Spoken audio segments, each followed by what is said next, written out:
ఈ play cards ఏవైతున్నాయో అవి అందరూ తీసుకొని మార్షల్స్కి ఇచ్చేస్తే ఓకే ఇస్తారు ప్లీజ్ ఇస్తాం ప్లీజ్ ఈ ప్రాక్టీస్ మంచి ప్రాక్టీస్ కాదు. మీరు ఎవరైనా చూపకండి వాళ్ళకి భయం అవుతుంది అధ్యక్ష.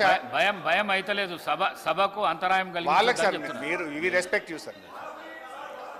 అధ్యక్ష అధ్యక్ష అధ్యక్ష అంటే ఏమవుతుందంటే ఇంత ఇంటరప్షన్స్ అయితే నా టైం పోతుంది అధ్యక్ష. దయచేసి ఇంటరప్షన్స్ తగ్గించండి. వాళ్ళు ఆన్సర్ ఎంత 3 గంటలు చెప్పండి, రాత్రి 12 అయినా కూర్చుంటా వింటా అధ్యక్ష.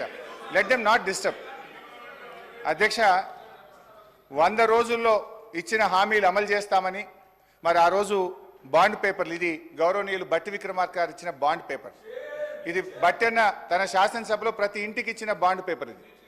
అయితే బాధ కలిగేది ఏంటంటే అధ్యక్ష, పెద్ద ఆవిడ వి రెస్పెక్ట్ హర్, గౌరవనీయులు శ్రీమతి సోనియా గాంధీ గారిని కూడా లెటర్ రాయించారు, ప్రతి ఇంటికి పంపారు. ఇది ఏం రాశారు అధ్యక్ష ఇందులో? మేము అధికారంలోకి వచ్చిన 100 రోజుల్లోనే మా గ్యారంటీలు అమలు చేస్తామని మీ తల్లిగా మాటిస్తున్నాను. పాపం అమ్మగారి చేత కూడా అబద్ధం చెప్పించారు. అంటే మీరు చేసిన పని ఏంది అధ్యక్ష?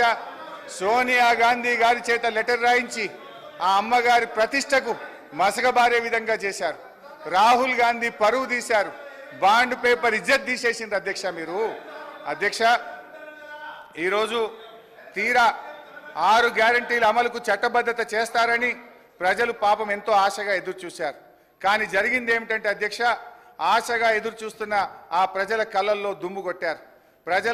ప్రజలను పక్కదో పట్టించేందుకు మొదటి అసెంబ్లీ సమావేశాల్లో వాళ్ళు ఏదైతే 6 గ్యారంటీలకు చట్టబద్ధత కల్పిస్తారనుకున్నామో అది లేకుండా శ్వేతపత్రాల పేరిట మొదటి శాసనసభలో కపట నాటకం ఆడారు. చట్టబద్ధత ఏమైందని అడుగుదామందంటే రాహుల్ గాంధీ గారు అయితే ఢిల్లీలో ఉంటారు. చట్టబద్ధత హామీ ఏమైందో ఏ కాంగ్రెస్ నాయకులు కూడా దాని గురించి మాట్లాడరు. ముఖ్యమంత్రి గారిని అడుగుదామంటే ఆయనను, గౌరవ ముఖ్యమంత్రి గారిని మాట్లాడిచ్చే వశం కాదు అధ్యక్ష. ఆయనను మాట్లాడిస్తే ఇక ప్రతిపక్షం మీద రగిలిపోతారు, ఫ్రస్ట్రేషన్తో పగిలిపోతూ మాట్లాడుతుంటాడు. ఆయన మాటలు ఎట్లుంటాయంటే అధ్యక్ష, ఆయన మాటలు పేగులు మెడలేసుకుంటా, కనుగుడ్లతో గోటీలాడుతా, లాగుల తొండలు జొర్రగొడతా, పండబెట్టి తొక్కుతా, గోసి ఊడగొడతా, లాగులు ఊడగొడతా అంటూ రాక్షస భాషలో చెలరేగిపోతుంటే పాపం సామాన్య ప్రజలు ఈ ముఖ్యమంత్రి గారిని చట్టబద్ధత ఏమైంది, 6 గ్యారెంటీలు ఏమైందని అడిగే ధైర్యం ఉంటుందా అధ్యక్ష? అధ్యక్ష హరీశ్రావు గారు బడ్జెట్ పైన మాట్లాడండి. ఇది నేను మాట్లాడలేను, గౌరవ సభానాయకుడు అన్న మాటలే యాద్ చేసిన. బడ్జెట్ ఉన్నది అది అయితే అధ్యక్ష. ఓకే అధ్యక్ష ప్లీజ్. అధ్యక్ష అయితే అధ్యక్ష, ఒకరోజు గౌరవ ముఖ్యమంత్రి గారు అల్లూరి సీతారామరాజు గారి కార్యక్రమానికి వెళ్ళారు హైదరాబాద్లో. నేను అనుకోకుండా టీవీ చూస్తున్నాను. అల్లూరి సీతారామరాజు గారి జన్మదిన కార్యక్రమం అనుకుంటా వెంకయ్య నాయుడు గారు వేదిక మీద ఉన్నారు.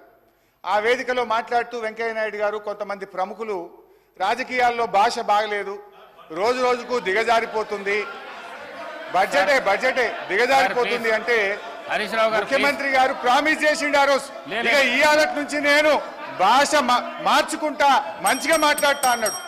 కానీ మార్చుకోలేదు. సరే అధ్యక్ష, ఓకే అధ్యక్ష, ఐ రెస్పెక్ట్ యూ అధ్యక్ష. అధ్యక్ష నేను అధ్యక్ష వారట్లా మాట్లాడినా మాకు అభ్యంతరం లేదు అధ్యక్ష. మా బాధల్లా ఆ ముఖ్యమంత్రి కుర్చీకుండే గౌరవం పెరగాలి, ఈ రాష్ట్రం యొక్క ప్రతిష్ట మసకబారద్దు అనేదే మా తాపత్రయం తప్ప వేరే లేదు. ఒక చిన్న ఎగ్జాంపుల్ చెప్తా అధ్యక్ష. గ్రూప్ 2 ఉద్యోగాల కోసం నిరుద్యోగులందరూ కూడా రోడ్ల మీదకి వచ్చి వాళ్ళు వాయిదా వేయాలని అడిగితే గౌరవ ముఖ్యమంత్రి గారు ఏమన్నారంటే, ఎవరైనా వాయిదా వేయమని అడిగేది, సన్నాసులు అడుగుతున్నారు వాయిదా వేయమని అన్నారు. అన్నాక 3 రోజులకే వాయిదా వేసింది. మరి ఇప్పుడు ఎవరు సన్నాసులు అంటే? నేను అనేది ఏంటంటే అధ్యక్ష, దయచేసి అట్లా మాట్లాడకూడదు. అదేవిధంగా మోతీలాల్ అనే ఒక నిరుద్యోగి నిరాహార దీక్ష చేస్తే ముఖ్యమంత్రి గారు ఏమన్నారంటే, ఆయన అప్లికేషనే పెట్టలేదు, ఆయనకు అసలు హాల్ టికెటే లేదు అన్నాడు. తెల్లారైన 3 హాల్ టికెట్లు బయట పెట్టిండు. ఎవరి గౌరవం దెబ్బతిన్నది? మేమనేది ఒక ముఖ్యమంత్రి స్థాయిలో ఉన్నప్పుడు బాధ్యతాయుతంగా మాట్లాడితే రాష్ట్ర గౌరవం బాగుంటుంది, వారికి కూడా మంచిగా ఉంటుంది. ముఖ్యమంత్రి గారి రాజకీయ రొదలో, తిట్ల దాడిలో 6 గ్యారంటీల చట్టబద్ధత ఏమైంది మహాప్రభు అనే. 1 minute ఒకటి సార్ గౌరవ సభ్యుడు హరీష్ రావు గారు దాదాపు 1.5 గంట అయింది సార్ మాట్లాడబట్టి. గంట నరకెళ్ళి ఒక్క